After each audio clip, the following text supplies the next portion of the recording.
Hello, my people! E aí, beleza? Fala pra nós, vocês estão bem? Não sei, não tem como saber, né? Deixa eu falar pra vocês uma coisa. Hoje falaremos sobre listening. Listening. Como entender o que um nativo fala em inglês, mesmo que ele fale rapidamente. Vamos tentar entender como isso funciona hoje. Vamos lá. Em primeiro lugar, alunos que são mais desinibidos, eles têm uma tendência a aprimorar o speaking, a fala, com maior velocidade. Isso acontece por uma questão de lógica. Naturalmente, eles procuram o diálogo mais do que os outros. Alunos que são um pouco mais retraídos, eles tendem a fazer com que as duas coisas corram no mesmo ritmo. O listening e o speaking acaba meio que encontrando o mesmo ritmo, porque ele não procura tanto diálogo assim. Como eu era um aluno muito desinibido, procurava muito diálogo, era muito curioso, meu speaking acabou evoluindo muito mais rápido do que o meu listening. Eu falava muito melhor do que escutava. E isso meio que vai de encontro àquilo que é normal. Atividades construtivas, como escrever e falar, costumam ser mais difíceis do que ouvir e ler. Atividades construtivas costumam ser mais difíceis do que receptivas. Isso é de praxe. Mas isso pode variar de pessoa para pessoa. Nem todo mundo é igual no mundo. Existem bilhões de pessoas na face da Terra, nem todo mundo é igual. Que bom, né? Então, olha só. O que você pode fazer para poder melhorar o seu listening? 3 dicas para você. A dica número 1, caso você seja como eu, um aluno muito desinibido, mas que não conseguiu aprimorar o listening ainda está bem travado em relação a isso. Primeira dica, procure assuntos que você, de certa forma, já domine. Procure assuntos que você já domine. Por exemplo, se você gosta muito de jogos de videogame, procura algum tutorial, algum youtuber que você acha legal, que fale de um jogo que você goste. Procura um camarada desse. Música não ajuda diretamente, porque a música, a harmonia da canção, ela pode alterar um pouco a maneira como as pessoas pronunciam certas palavras. Certas palavras podem ficar com uma entonação um pouco diferente. Não é uma ajuda direta, mas também auxilia um pouco. Eu costumo dizer que música não é a principal ferramenta, mas é uma das que funcionam.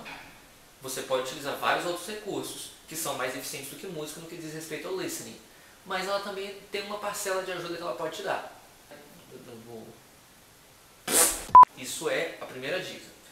Procure uma coisa que você acha interessante e treine o ouvido com isso.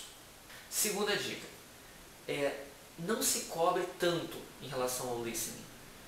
Normalmente, nós costumamos ter uma certa cobrança excessiva. Queremos entender depois de 6, 7, 8 meses de estudo, até menos do que isso em alguns casos. O aluno se cobra demais. E às vezes a gente esquece o seguinte, até mesmo na nossa língua, certos assuntos que não são do nosso domínio, nós não conseguimos entender. Se você vir, por exemplo, 2 médicos, 2 cirurgiões vasculares falando sobre, sei lá, qualquer tipo de coisa inerente à profissão deles, é muito provável que você não entenda o que eles estão falando, mesmo que seja em português, porque é um vocabulário que você não domina. E a mesma coisa se aplica a várias outras áreas mais específicas. E, além disso, você também precisa prestar atenção, essa é a minha dica 2.5, digamos assim. Você não... Quando uma pessoa fala, por exemplo, ela costuma, em qualquer idioma que seja, ela costuma dar mais ênfase nas palavras mais importantes. Palavras mais importantes ganham mais ênfase. Isso é o que faz com que uma pessoa fale bem ou fale mal. Existe uma certa pessoa, que eu não posso dizer o nome aqui, uma pessoa do âmbito político, que fala tudo com a mesma entonação. Ela fala tudo, vocês não podem fazer isso. Isso é horrível. Isso fica entediante, isso é muito chato. Normalmente as pessoas falam, e isso acontece assim, porque eu gosto de livros e não sei o que. A gente costuma dar mais ênfase em verbos, em substantivos e adjetivos. Isso é o mais comum. E a gente costuma deixar em segundo plano as preposições, as conjunções e, mas, com, de. Essas palavrinhas pequenininhas costumam sumir na hora que a gente fala. Quando estudantes falam que às vezes as palavras somem quando os americanos falam, parece que eles comem algumas coisas, nós também fazemos isso. Palavras menos importantes costumam ir sumindo no diálogo. A nossa fala costuma omitir essas palavras. Então procure prestar atenção nas palavras em que as pessoas dão ênfase. As palavras mais importantes são aquelas que as pessoas dão mais ênfase. A voz, o volume sobe um pouquinho, o ritmo diminui um pouco. Presta mais atenção nessas palavras, elas podem conter a essência do que a pessoa está falando. Isso é importante também. E depois, minha terceira dica é a seguinte.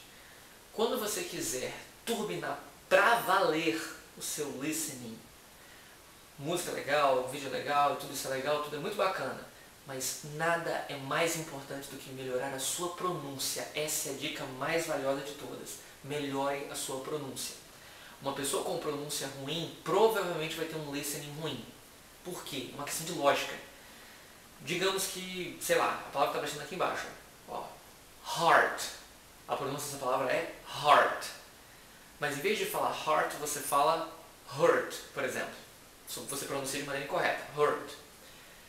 Hurt significa machucar ou ferida. E se escreve desse jeito aqui, ó.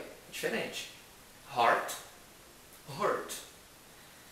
Se você pronuncia de maneira incorreta, quando alguém chegar para você e disser "Oh, no, really, my heart aches." Se alguém falar isso para você, você não vai fazer a menor ideia do que ele está dizendo. Porque você não pronuncia heart, você pronuncia hurt. Por isso é importante melhorar a pronúncia. Capriche na pronúncia. Caprichando na pronúncia, muito provavelmente o seu listening vai melhorar. Espero ter ajudado vocês. Não se esqueçam de curtir o canal. Tá aqui embaixo, ó. Inscreva-se, Home English. Lembre-se de uma coisa. Se inscreva no canal, então eu quero vocês. Deixa com nós. Bye, bye. Até a próxima. Tchau, tchau.